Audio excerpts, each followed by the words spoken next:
Puntahan ko muna silang ninya. Baka maglalaro sila. Kasi gusto ko nang maglaro eh.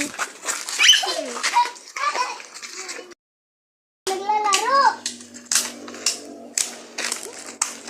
Pwede bang pakisali? Opo.